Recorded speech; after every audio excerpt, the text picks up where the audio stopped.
오늘 설교 제목이 뭡니까? AI 시대의 사랑. 예. 지금은 바야흐로 AI 시대라고 말하죠. 인공지능의 시대입니다. 벌써부터 우리 삶 가운데 많은 부분 우리에게 다가와 있습니다. 그래서 여러 기업에서도 어떻게 하면 AI를 활용할 것인가를 고민하고 고심하는 그런 시대가 됐고, 점점 AI가 우리 생활 가운데 밀접하게 다가오게 될 것입니다. 그래서 더 많은 편리함이 AI로 말미암아 이루어지겠죠. 또 한편으로는 AI가 성큼성큼 다가오는 것에 대한 두려움도 있는 것 같습니다. 혹시 AI 시대로 말미암아 우리의 직장들, 우리 직업들이 또 사라지고 또 우리가 일자리를 잃게 되는 것이 아닐까. 많은 사람들이 실업으로 내몰리게 되는 것은 아닐까. 그런 우려. 또 한 가지는 AI 시대가 되면서 우리의 삶은 더 삭막해지지 않을까.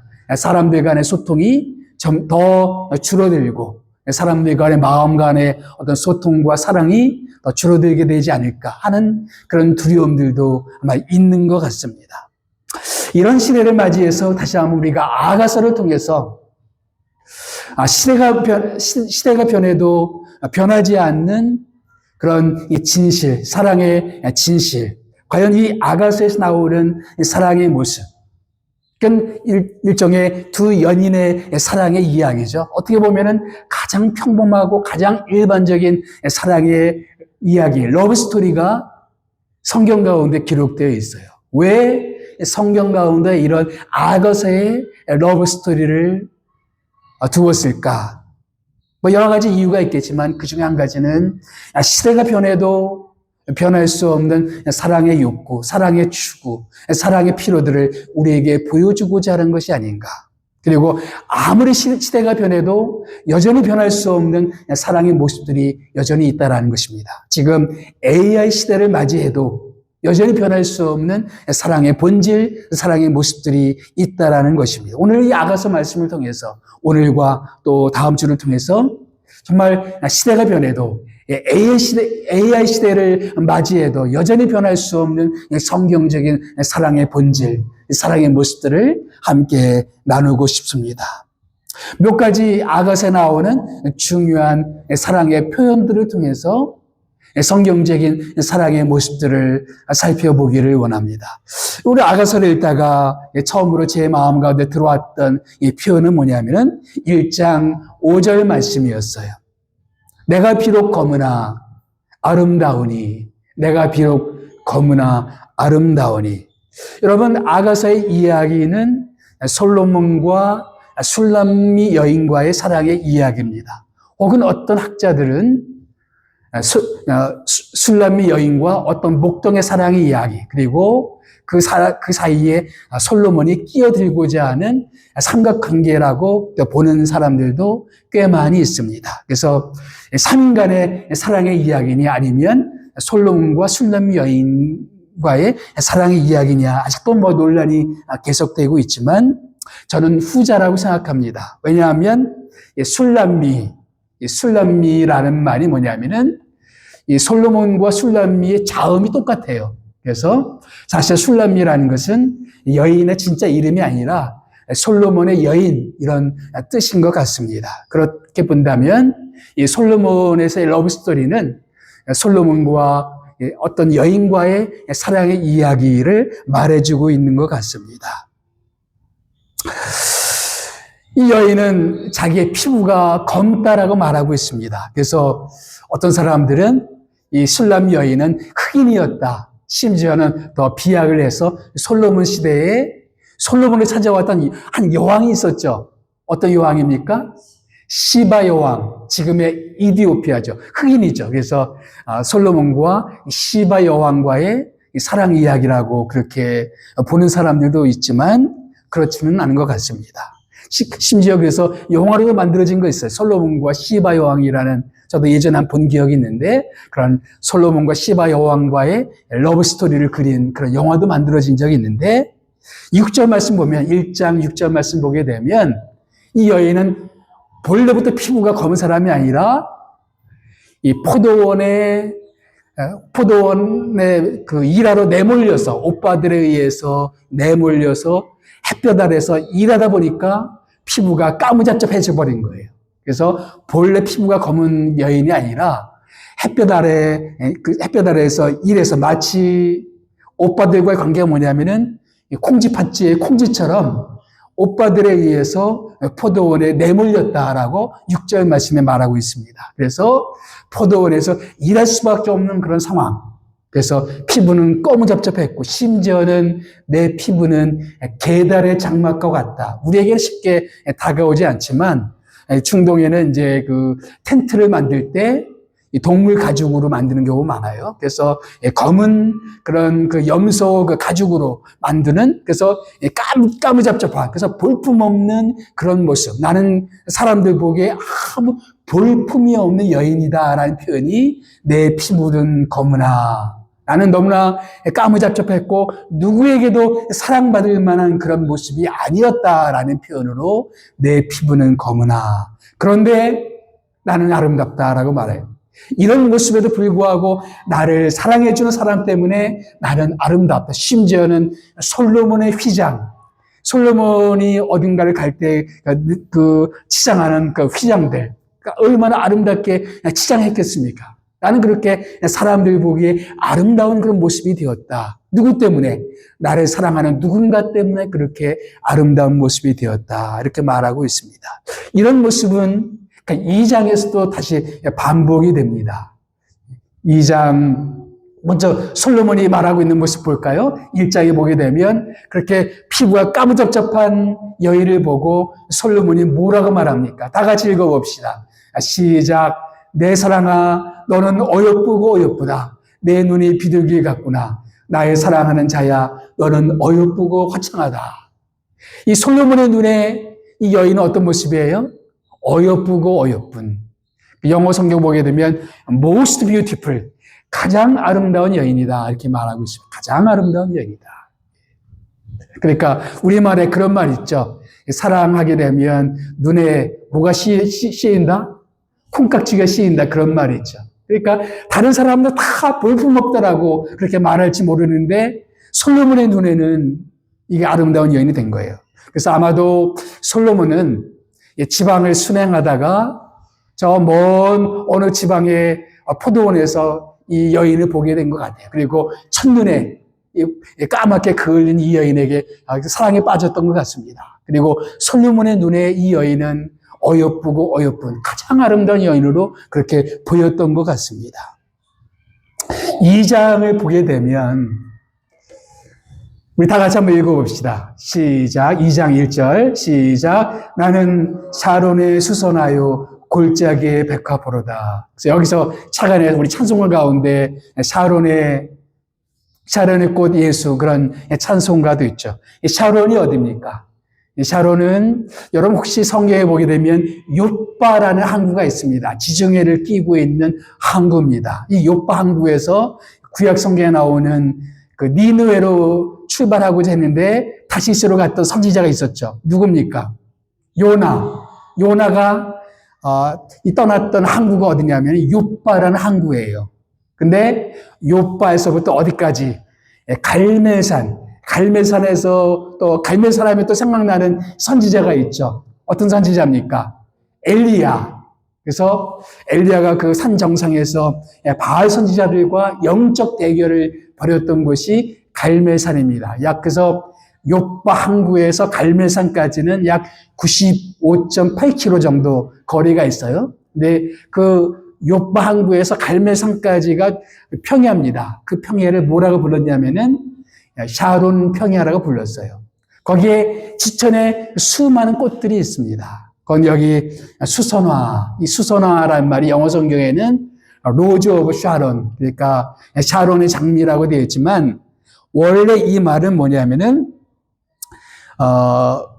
그냥 평범한 들꽃이라는 얘기예요. 어떤 특별한 예쁜 꽃이라는 말이라는 뜻이 아니라 이 원래 그 히브리어로 뭐라면 하바젤레트라는 말인데 이것은 무슨 특별히 아름다운 어떤 꽃을 지칭하는 말이 아니라 들꽃이 보통 볼 수 있는 평범한 꽃. 그래서 최근의 성경들은 그냥 단순히 플라워, 그냥 꽃이다. 들꽃이 들꽃.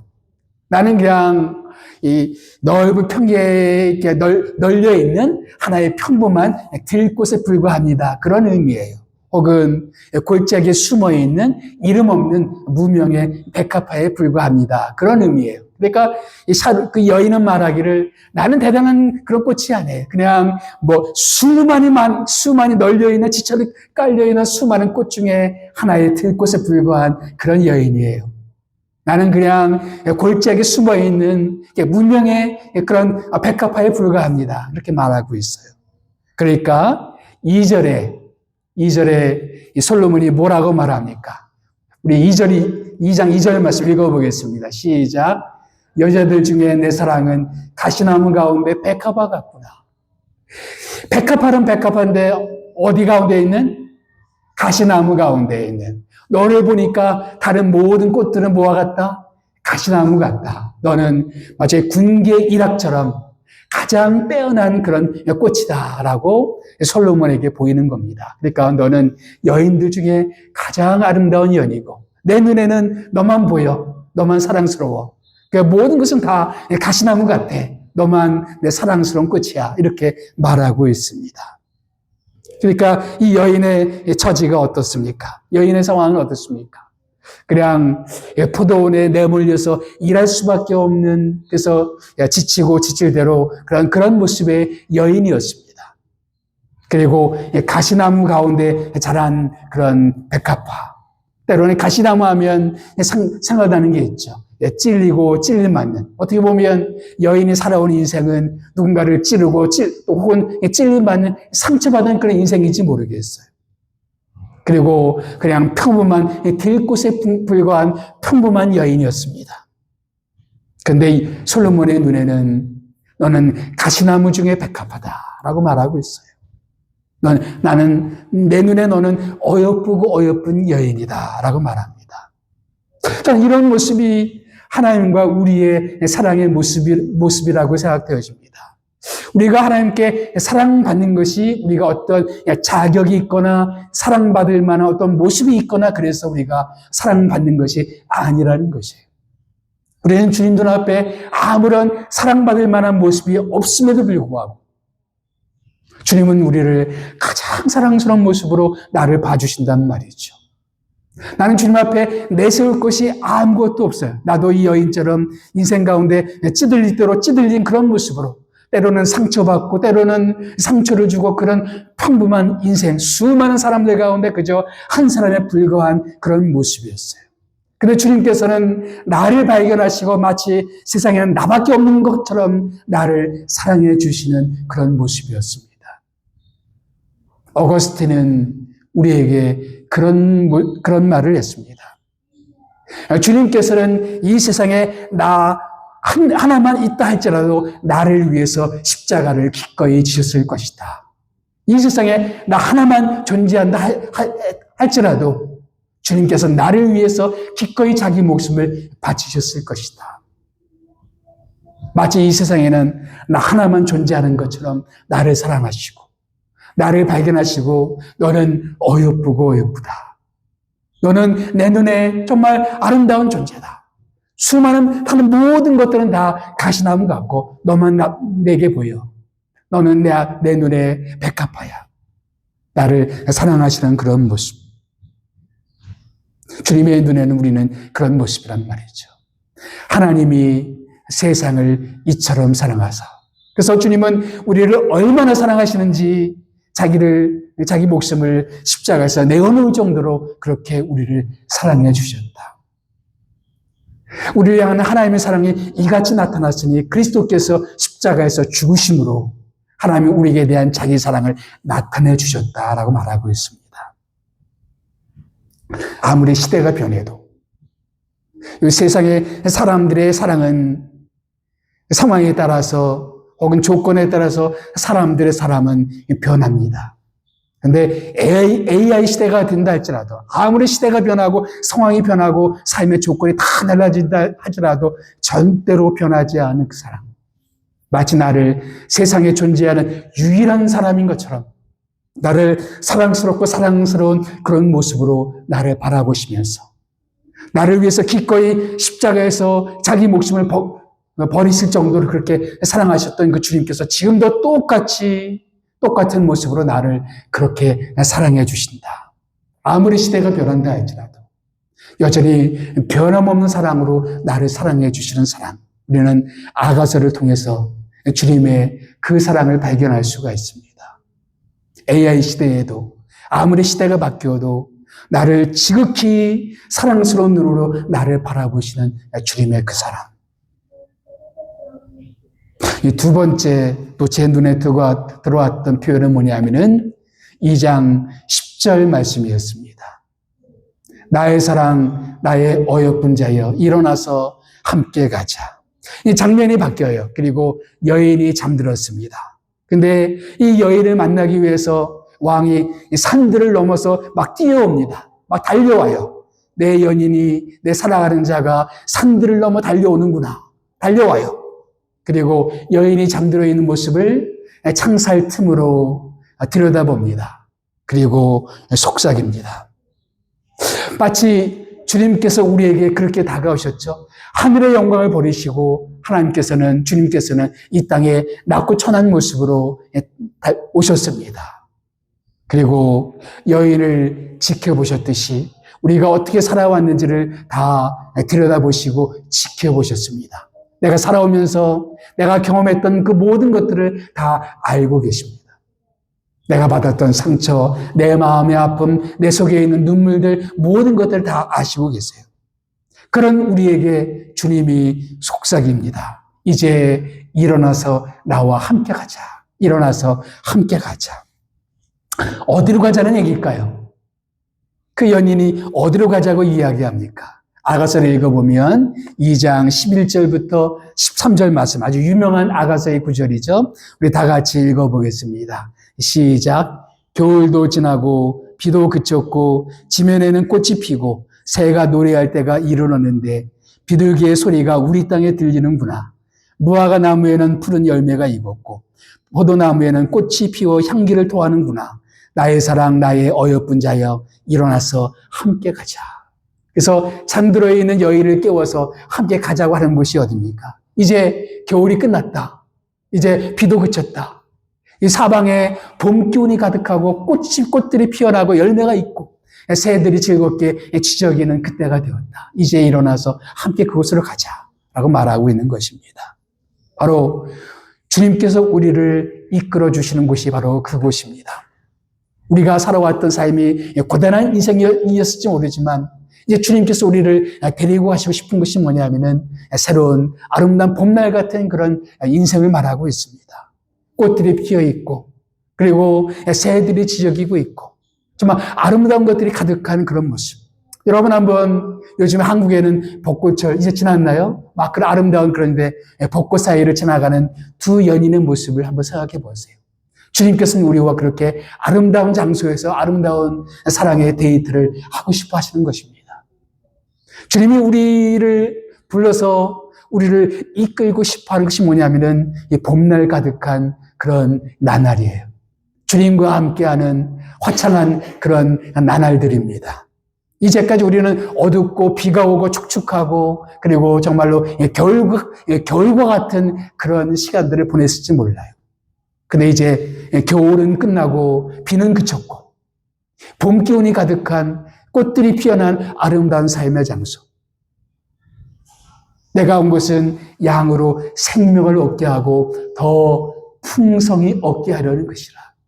주님께서 우리를 이끌고 가시고 싶어하는 삶은 뭐냐면은 주님과 함께 아름다운 풍성한 그런 삶으로 우리를 이끌고 가고 싶어하는 거예요. 이제 그 자리에서 일어나서 나와 함께 가자. 감히 주님이 아니면 상상할 수 없었던 그런 삶이었어요.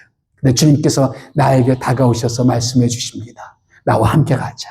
내가 약속할게. 너에게 분별 가득한 인생을 내가 약속해 줄게. 여러분, 신앙생활이 뭘까요? 우리 신앙생활 우리는 너무 어떤 의무, 내가 해야 될 거, 이거 해야 되고, 이거 하지 말아야 되고, 그런 의무로만 신앙생활을 생각할 때가 참 많이 있어요. 근데 주님께서 오늘 우리에게 보여주시고자 하는 건 뭐냐면은, 신앙이란 주님과 함께 사랑의 데이트를 나누는 것이다. 이 봄날 아름다운 그 시간에 주님이 나에게 다가오셔서 나와 함께 그런 시간들을 보내기를 원합니다. 주님이 함께하면 주님은 우리 가운데 그런 봄날을 가져다 주는 것입니다. 제가 아주 인상 깊게 읽었던 그런 이야기는 뭐냐면은 그 C.S. 루이스의 나니아 이야기입니다. 그 편을 보게 되면 그 영국의 아이들이 어느 벽장에서 놀다가 벽장에 들어가 보니까 또 다른 세계가 열렸어요. 근데 온통 거기는 겨울이에요, 겨울. 온통 겨울입니다. 그러니까 모든 것이 겨울이고, 그런데 어느 날 아슬란이라는 사자가 온다는 소식이 들려요. 근데 그 아슬란의 포효 소리에 겨울이 끝나갑니다. 그리고 드디어 얼었던 땅들 가운데 꽃이 피어납니다. 그리고 아름다운 세계가 환원되고, 그리고 새로워지는 세계가 회복되는 것을 보여주고 있어요. 저는 이것이 예수님께서 우리에게 약속한 삶이라고 믿습니다. 우리의 진정한 아슬란 되시는 사자 같은 그 예수님이 우리 인생 가운데 찾아오시면 겨울과 같은 우리의 인생, 얼어붙었던 우리의 모든 마음들, 거기에 봄날이 찾아오고, 얼어붙었던 우리의 마음 가운데 다시 사랑이 싹 터오르고, 사람들에 대한 관심이 싹 터오르고, 새로운 인생이 싹 터오르고, 주님은 우리에게 그렇게 말씀해 주십니다. 일어나서 함께 가자. 우리는 어쩌면은 세상을 살면서 이렇게 치이고 저렇게 치이면서 우리의 마음은 얼음처럼, 겨울처럼 그렇게 얼어붙었는지 모르겠어요. 근데 주님께서 이제 우리에게 다시 오셔서 말씀해 주십니다. 일어나서 함께 가자. 나와 함께 내가 약속하는 이 봄날을 누리자. 어쩌면은 이 천국이라는 것은 그렇게 주님과 함께 인생의 봄날을 누리다가 저 영원한 봄날이 되는 영원한 천국, 그곳으로 이동하는 것인지 모르겠습니다. 신앙생활은 주님과 함께하는 그런 삶이라는 것이죠. 아무리 시대가 변하고 아무리 세상이 많은 것을 약속한다 할지라도 우리는 시대가 끝나갈 때마다 실망합니다. 이 AI 시대가 우리가 많은 것을 약속해 주는 것 같아요. 그러나 과거에 그러했듯이 수많은 것들 우리에게 새로운 시대가 새로운 많은 것들을 약속해 주는 것 같지만 그런 시대가 끝날 때마다 우리는 실망했습니다. 그러나 결코 실망하지 않는 삶으로 주님은 우리에게 약속해 주십니다. 내가 약속할게. 바로 겨울이 끝나고 비가 그치고 봄날이 가득한 꽃들이 피어난 열매가 가득한 새들이 지저귀는 새로운 인생을 내가 약속해 줄게. 저는 그 약속은 결코 그냥 공수표가 아닌 진짜 우리에게 현실이 될 수 있는 약속이라고 믿습니다. 일어나서 나와 함께 가자. 또 저는 아가서를 읽으면서 제 눈에 들어갔던 또 한 가지 뭐냐면 우리를 위하여 여우 곧 포도원을 허는 작은 여우를 잡으라 라는 이야기입니다. 이제 여인과 그리고 왕과의 아름다운 사랑의 이야기가 진행되는 가운데 여인이 왕에게 이야기합니다. 그런데 내가 그 포도원에 가고 싶은데 작은 여우가 있어요. 그 여우가 우리를 방해하고 있어요.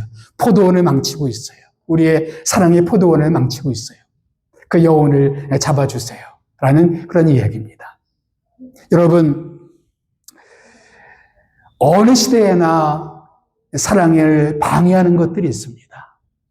주님과 우리의 사랑을 방해하는 것들이 있고, 부부 간의 사랑을 방해하는 것들이 있고, 친구들 간의 우정을 방해하는 것들이 있습니다. 여인은 그것을 작은 여우, 그 팔레스타인의 포도원에도 종종 아주 조그만 여우들이 등장해서 꽃들을 망치고 그러면 열매를 맺을 수가 없죠. 혹은 거기에 굴을 파고 그래서 담장을 헐어버리고 그런 경우들이 종종 있었습니다. 여인은 거기에 빗대어서 우리의 사랑을 망치고 있는 이 작은 여우를 잡아주세요. 그것이 무엇인지 정확하게 모르겠어요. 솔로몬과 여인과의 관계 속에서 그 작은 여우가 무엇인지는 비유적으로 말했기 때문에 무엇인지는 모르겠어요. 그러나 무엇인가 여인의 마음 가운데 거리낌이 있는 무언가가 있었어요. 작은 여우를 잡아주세요. 마찬가지로 우리의 삶 가운데서도 부부간의 사랑을 방해하는 어떤 작은 여우들이 있어요. 근데 보니까 작은 여우예요, 작은 여우. 여러분, 관계를 망치는 것이 꼭 큰 문제만은 아니에요. 큰 위기 앞에서도 어려움을 겪기도 하지만, 그러나 더 많은 경우들은 작은 여우들이 서로 간의 사랑을, 혹은 친구들 간의 우정을, 혹은 주님과 나 사이의 어떤 관계를 망쳐버릴 수가 있습니다. 한마디에 그런 말 한마디가, 사소한 말 한마디가 관계를 끊어버릴 수가 있고, 배려심 없는 어떤 행동 하나가 관계를 망쳐버릴 수가 있고, 그냥 무심코 내뱉었던 어떤 험담이 돌이킬 수 없는 그런 관계의 깨어짐을 가져올 수도 있고, 우리 삶 가운데는 그런 것들이 있을 수 있단 말이죠. 모든 사랑의 관계 속에는 어떤 그런 그림자들이 있어요. 그림자들이. 밝은 면도 있지만 그림자도 있습니다. 제가 읽었던 책 가운데 리더십의 그림자라는 그런 책이 있어요. 그래서 그 책을 읽으면서 참 많은 것들을 생각하게 되었는데, 이 리더십의 그림자 이 책을 읽어보게 되면 이 사람이 말하는 건 뭐냐면은 모든 사람들이 더 위대한 삶으로 나아가는 데 있어서, 혹은 더 위대한 지도자가 되는 데 있어서 그것을 발목을 잡는 그림자들이 다 있다라는 것입니다. 그래서 그 그림자 때문에 더 성장하지 못하고 오히려 심하게 추락하는 그런 케이스들이 아주 많이 있다는 거예요. 그리고 사람들마다 그것은 다 다를 수가 있다는 겁니다. 어떤 사람들은 은밀한 습관이 그 그림자일 수가 있고, 어떤 사람들은 돈에 대한 그런 욕심이 그림자일 수가 있고, 어떤 사람들은 어떤 야망이 그 그림자일 수가 있고. 그러면서 예를 드는 한 사람이 있는데, 딕 모리스라는 사람의 예를 듭니다. 이 사람은 클린턴의 참모였어요. 킹메이커였습니다. 그래서 빌 클린턴이 미국에서 주지사 될 때까지 그의 선거를 도왔고, 그의 선거 전략이 무명의 클린턴을 주지사를 만들고 대통령을 만들고 또 재선까지 하게 했던 그런 인물이었습니다. 그가 만드는 선거 캠페인들이 사람들의 마음을 휘어잡았어요. 그러나 어느 날 타임지에 딕 모리스가 전면에 등장하게 되었습니다.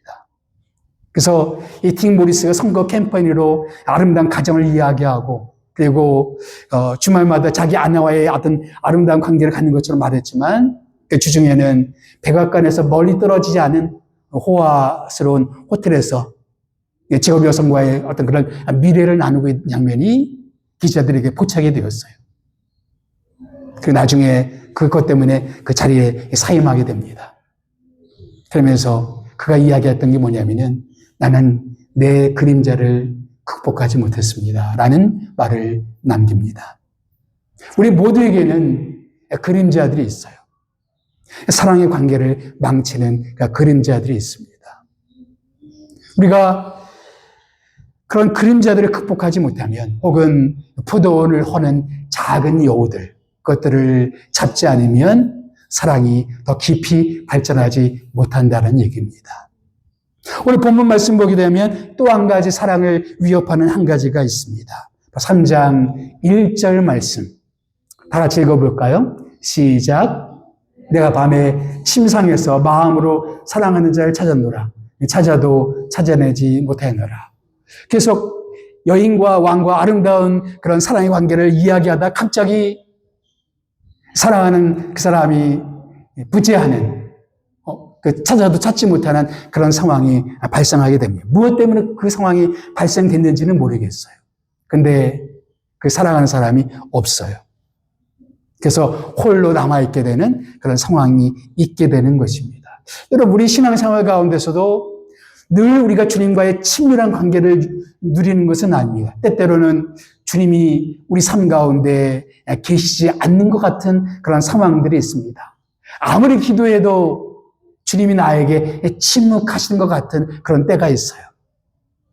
아무리 기도를 해도 내게 응답하지 않으신 것 같고, 말씀을 보아도 말씀 속에서 주님의 음성을 듣지 못하고, 내 마음은 메마르고, 내 처음에는 주님과의 첫사랑 가운데서 뜨겁게 주님을 사랑했는데, 시간이 지나가면서 내 마음이 메마르고, 그래서 사랑하는 그 주님이 내 곁에 계시지 않은 것 같은 그런 순간들이 있다는 말이죠. 우리 믿음의 선배들은 그것을 영혼의 어두운 밤이라고 말했습니다. 신앙의 선배들 다 그런 시간들을 겪었어요. 영혼의 어두운 밤. 주님과의 친밀함을 잃어버리고 주님과의 관계가 멀어지고 메말라버리고 그래서 관계가 소원해지는 그런 순간들이 있었단 말이죠. 이 부부간의 사랑에도 그런 순간들은 찾아오고 친구들 간의 우정에도 우정 속에서도 그런 순간들이 찾아오고 신혼기가 있는가 하면은 그렇게 멀어지는 순간들이 다 찾아올 수 있단 말이죠.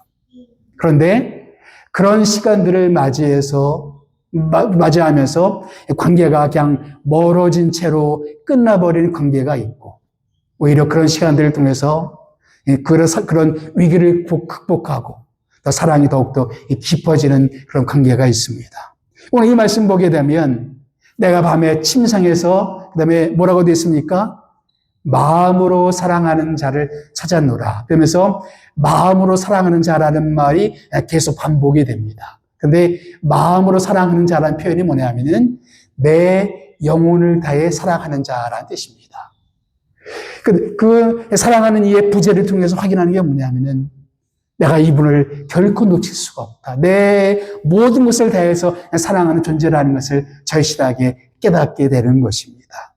그리고 종종 우리는 주님의 부재를 경험하면서 주님의 침묵을 경험하면서 주님께 대한 우리의 사랑이 더 간절해집니다. 내 마음의 메마름을 경험하면서 정말 주님을 더 갈망합니다. 주님을 더 그리워합니다. 주님을 더 찾습니다. 사슴이 시냇물을 사모하는 것처럼 그렇게 헐떡거리는 것처럼 나는 주님 없으면 안 돼요. 주님 내 삶 가운데 오시지 않으면 안 돼요. 나는 주님이 아니면 다른 것으로 만족할 수가 없어요. 하면서 더 사랑이 간절해지는 것을 볼 수가 있습니다. 여인은 후자였어요. 그 위기 속에서 사랑이 메말라 버리는 것이 아니라 더 간절한 마음으로 사랑하는 사람을 찾고 사모하는 모습으로 우리의 사랑이 성숙해 갑니다. 여러분, 사랑은 이런 시간들을 통해서 더 굳어지는 것입니다. 이런 갈등과 부재와 그리고 침묵과 그런 어려운 시간들이 있어요. 다 그 사랑의 관계 속에는 이런 시간들이 다 있습니다. 근데 이런 시간들을 통해서 더 깊은 우정으로, 더 깊은 사랑으로, 또 더 깊은 신뢰로 서로 간의 사랑이 깊어지기도 하고 그저 멀어진 상태에서 그냥 그렇게 고착화되어서 그냥 늘 먼 거리로 사랑을 유지하는 사람들이 있습니다. 이 부부간의 관계도 그러하고 혹은 주님과 우리의 관계도 그러합니다. 이런 위기가 찾아올 때 우리가 기억할 건 뭐냐면 내 삶 가운데 있는 그 작은 여우는 무엇인가를 가만히 생각해 볼 필요가 있습니다. 우리의 사랑을 망치는 작은 그림자는 나한테 무엇이 있었을까? 그래서 주님 앞에 내려놓고 주님 도와주세요. 도와주세요. 내 스스로 극복할 수 없는 그런 그림자. 나에게도 이런 모습이 있습니다. 도와주세요라는 그런 고백. 그 때때로 우리가 그런 어려운 시간들이 있을 때 사랑하는 사람의 이 부재를 경험하게 될 때 또 우리가 우리 마음 가운데 더 간절함으로 사랑을 회복하고자 하는 갈망으로 주님의 은혜를 구하고 주님을 찾을 때 우리가 정말 우리 사랑이 더욱더 성숙해 갈 수가 있습니다. AI 시대가 돼도 아무리 시대가 바뀐다 할지라도 그 위기는 똑같이 찾아옵니다. 고대 솔로몬에게도 위기가 찾아왔고 오늘 우리에게도 그런 위기는 찾아옵니다. 이런 위기를 맞을 때마다 우리는 주님의 은혜를 구하지 않을 수가 없습니다. 주님 도와주십시오. 우리의 관계 속에 관계를 어렵게 만드는 여우를 잡아주세요. 주님이 없으면 안 됩니다. 주님, 나는 주님이 더욱더 필요합니다. 라고 간절한 소망을 우리 마음 가운데 더 키우는 우리 모두가 되었으면 좋겠습니다. 기도하겠습니다.